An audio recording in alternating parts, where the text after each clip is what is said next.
কিমানখন আসন পাব বুলি আপুনি যিমানখন আসনত নিৰ্বাচন হৈছে সকলো আসনে মিত্ৰজোঁটে পাব, ইয়াত কোনো সন্দেহ নাই। মহাজোঁটে ইয়াত এখনো আসন নাপায়। নিৰ্বাচন চলি আছে, ইতিমধ্যে হাগ্ৰামা মহিলাৰ বা মহাজোঁটৰ যিসকল প্ৰাৰ্থী আছে তেওঁলোকে বিভিন্ন ধৰণৰ অভিযোগ উত্থাপন কৰি ইউপিপিএলৰ বিৰুদ্ধে, এই বিষয়ে আপুনি কি ইউপিপিএলে চৰকাৰ গঠন কৰা দুমাহে হৈছে, দুমাহা কেঁচুৱা এটাৰ ওপৰত অভিযোগ উত্থাপন কৰিলে সেইটো কিমানখিনি যুক্তিসংগত? যিসকলে 17 বছৰ লুটি পুটি খালে, ৰাইজক ঠগালে, প্ৰবঞ্চনা কৰিলে, সেইসকলে যদি আজি দুমহীয়া চৰকাৰক যদি আঙুলি উঠায় এইটো কিমানখিনি গ্ৰহণযোগ্য?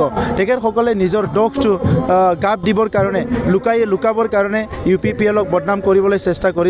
কিন্তু ইউপিপিএলে এটা নীতি আদৰ্শৰ আধাৰত চৰকাৰ চলাবলৈ আহিছে, সকলো জাতি জনগোষ্ঠীক লৈ পেলাই আগুৱাই যাবলৈ আহিছে আৰু সকলো জাতি জনগোষ্ঠীক নিৰাপত্তা প্ৰদান কৰি, শান্তি স্থাপন কৰি, সমমৰ্যাদা সম অধিকাৰ প্ৰদান কৰি আগবাঢ়ি যাবলৈ ইউপিপিএলে কাম কৰিছে। গতিকে ইয়াত কাৰোবাৰ অভিযোগ, কাৰোবাৰ প্ৰতি অভিযোগ এইটো একো কাম নিদিয়ে। ইউপিপিএলে নিজৰ এজেণ্ডা লৈ আগবাঢ়ি যাব। বিটিএডিৰ বাহিৰত যিবিলাক বড়ো আছে তেওঁলোকে বোলে মিত্ৰজোঁটক চাপোৰ্ট, মহাজোঁটক চাপোৰ্ট বুলি কোনো যুক্তি নাই, কোনো কাৰণ নাই। মহাজোঁটক যে ছাপৰ্ট দিব, 17 বছৰে হাগ্ৰামা মহিলাৰীয়ে বাহিৰৰ যিখিনি আমাৰ বড়ো পপুলেশ্যন আছে ঠগ প্ৰবঞ্চনা কৰি আহিলে আৰু এতিয়া বড়ো কছাৰী কাউন্সিল গঠন হৈছে, য'ত বাহিৰৰ বড়োসকলে ৰাজনৈতিক অধিকাৰ পাবলৈ সক্ষম হৈছে। গতিকে বাহিৰৰ বড়োসকলৰ ওপৰত ৰাজনীতি তেখেতসকলে যিটো আছে তেখেতসকলৰ কোনো হাগ্ৰামাৰ মতে কোনো নচলে।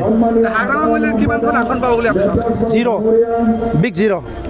মিত্ৰজোঁটৰ চৰকাৰলৈ মুখ্যমন্ত্ৰীলৈ আপোনালোকে আলোচনা হৈছে নেকি? মুখ্যমন্ত্ৰীটো যোনে লাৰ্জেষ্ট পাৰ্টি সিয়ে কৰিব। আমাৰ মুখ্যমন্ত্ৰীটো টাৰ্গেট নহয়। চৰকাৰ আহিব লাগে সুস্থ আৰু সবল চৰকাৰ, দুখীয়া গৰীব সকলো ৰাইজক ন্যায় দিব পৰা, উন্নয়ন দিব পৰা এটা চৰকাৰ আনিব লাগে।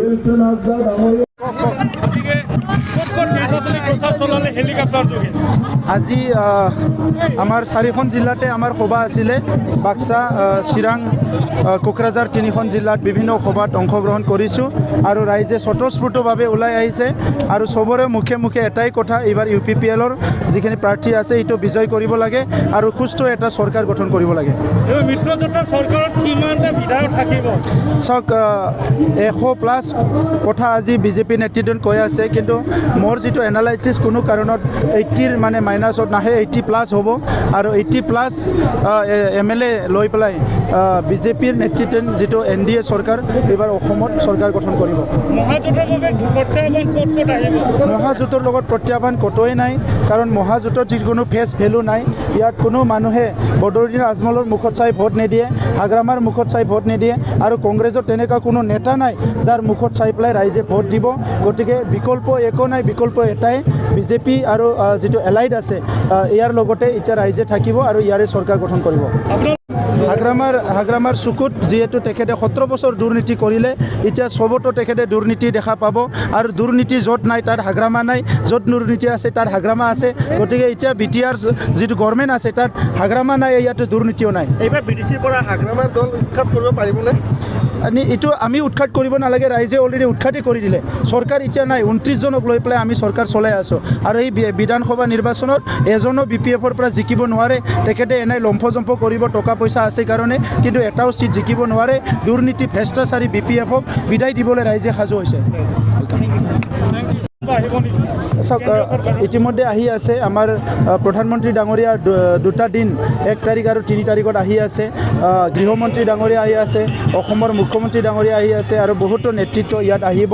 আৰু ইতিমধ্যে যিহেতু ৰাইজে ইউপিপিএল বিজেপি অগপৰ চৰকাৰটো হ'বৰ কাৰণে ইতিমধ্যে ৰাইজে মতটো দিছে বা তেখেতসকলৰ মতামতটো দিছে। ইয়াত আৰু নিৰ্বাচনী প্ৰচাৰৰ খুব বেছি প্ৰয়োজন আছে বুলি মই নাভাবোঁ। 28 আৰু 29ৰ বাবে ধৰি লওক আপোনালোকে কি নিশ্চয় ওপৰত কাম কৰিব? চাওক, 28-29 বুলি নাই, গোটেই বড়োলেণ্ডত শান্তি প্ৰতিষ্ঠা কৰিব লাগে, সকলো জাতি জনগোষ্ঠীক নিৰাপত্তা দিব লাগে, ভূমিৰ অধিকাৰ দিব লাগে। যি 17 বছৰে হাগ্ৰামা BPFে দুৰ্নীতি ভ্ৰষ্টাচাৰ কৰিলে ইয়াৰ পৰা মুক্ত কৰিব লাগে আৰু সকলো জাতি জনগোষ্ঠীক সমমৰ্যাদা সম অধিকাৰ প্ৰদান কৰিব লাগে।